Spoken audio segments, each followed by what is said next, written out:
This is Optimal Living Daily, episode 364, The Minimalist Guide to Career Happiness by Michelle Agner with GoodLifeZen.com, and I'm your personal narrator, Justin Malik. Welcome back to OLD, or OLD, Optimal Living Daily, the podcast where I simply read to you from the best blogs and books I can find, covering topics like personal development, productivity, minimalism, and more. It's been 364 straight days of doing this show. Well, technically 365 because there is an episode 0, but I'm counting tomorrow as the 1 year mark. It's crazy. Who knew this crazy idea of reading blogs to you would last this long? Anyway, happy Friday, and I'm actually hosting 2 podcasts today. Yesterday I did also. I'm co-hosting Optimal Startup Daily with my good friend and business partner Lee. And in yesterday and today's episodes of that show, I'm reading a post that I think everyone could relate to. It answers the question, when is the best time to post on social media? I'm sure you've asked yourself that question before, but it's a great post, very actionable with takeaways, so come check it out and subscribe to Optimal Startup Daily to hear me read to you some more. But here on Optimal Living Daily, I'm going to be reading a post from a guest author on Good Life Zen. So with that, let's get right to it and start optimizing your life. The Minimalist Guide to Career Happiness by Michelle Agner with GoodLifeZen.com. Think about the worst job you've ever had. I'm talking about brain dead, boring, tedious work. You've had at least one of those, yes? Sometimes we accept a job like that knowing that it doesn't suit us perfectly, but we're not in a position to be particularly choosy. We have to pay the bills, right? But other times, the job looked great on the surface. Only after accepting the offer did you discover that it didn't suit you at all. Why is that? The complications of choosing a career. Maybe your well-intending parents pushed you to become a lawyer because they wanted a secure, profitable career for you, but hours studying case precedents bore you to tears. Perhaps your siblings went into medicine and your competitive nature led you there too. But while you enjoy working with patients, dealing with the other members in your practice plus the insurance issues are killing you. Or maybe a high-tech environment was considered the cool, hip place to be, so you studied software development, and now you spend your days holed up in front of a screen when you'd really rather be around people. In each of these cases, the careers were selected for external reasons. Elements of the outside world heavily influence your career choice. Sure, a nice salary is great, but once you have the basics covered, shouldn't you factor in what makes you happy and fulfilled when deciding how to spend the bulk of your day? No, your past choices weren't terrible, but they didn't exactly lead to career happiness either. So now you're ready to consider a different approach. What do you need? There are things you need to be happy in your career, like a work pace that matches your natural tendencies, social interaction levels that suit you, and coworkers who energize you. Did you think to factor those in when you selected your current job? Unfortunately, most of us don't, but we're immediately aware of the mismatch once it's too late. A new approach, how I like to do things. So let's try a simple approach. Rather than focusing on the complicated job traits such as pay, what your family wants, where you'll work, what you'll do, who you'll work for, let's just consider how you like to do things. Let's say you are in charge of a new initiative. Do you need some time for study and analysis before you begin taking action? Or do you jump right in and perform tasks to get things moving quickly? Do you need to know the background or history of how this project came to be? Or is the fact that your boss said do it enough for you to approach it enthusiastically? When you hit a roadblock during a project, do you choose to work your way around it, delicately work your way through it, or proceed like a steamroller because I'm on a deadline, people?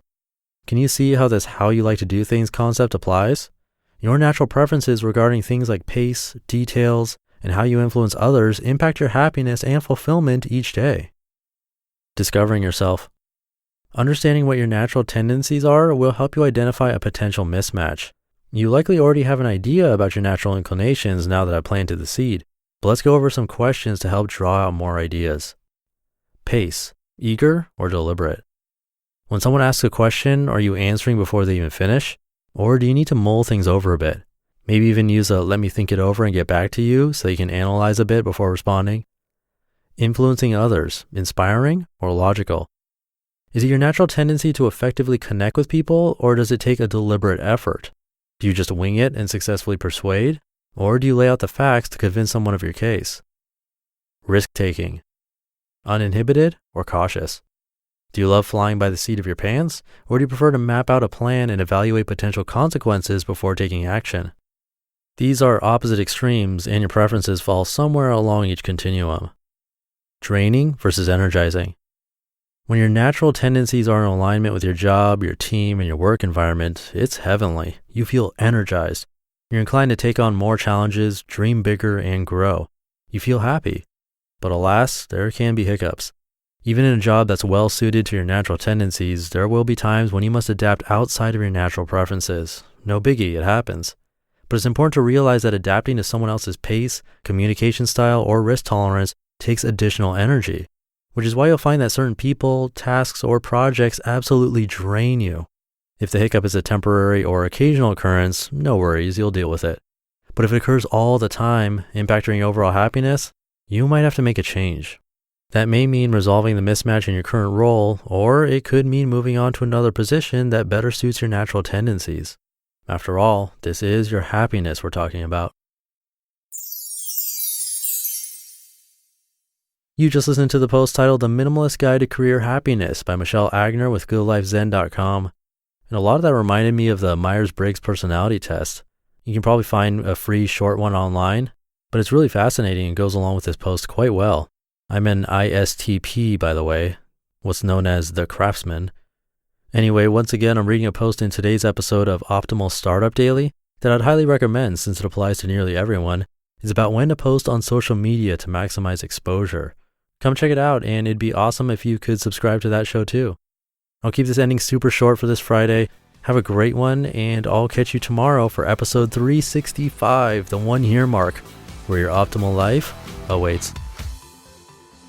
Hey, this is Dan from the Optimal Finance Daily podcast, which is a lot like this show, except more focused on personal finance. Justin handpicks the best posts he can find from blogs and authors like Ramit Sethi, Mr. Money Mustache, and more, and I read them to you 5 days a week. So if you enjoy this podcast, come on over and subscribe to Optimal Finance Daily too. And together, we'll optimize your financial life. You've been listening to Optimal Living Daily. Be sure to hit the subscribe button to stay up to date on each new episode, and head to oldpodcast.com. That's OLDpodcast.com for a free gift, as well as more actionable tips and resources to help you maximize your potential. Thanks for joining us, and remember, your optimal life awaits.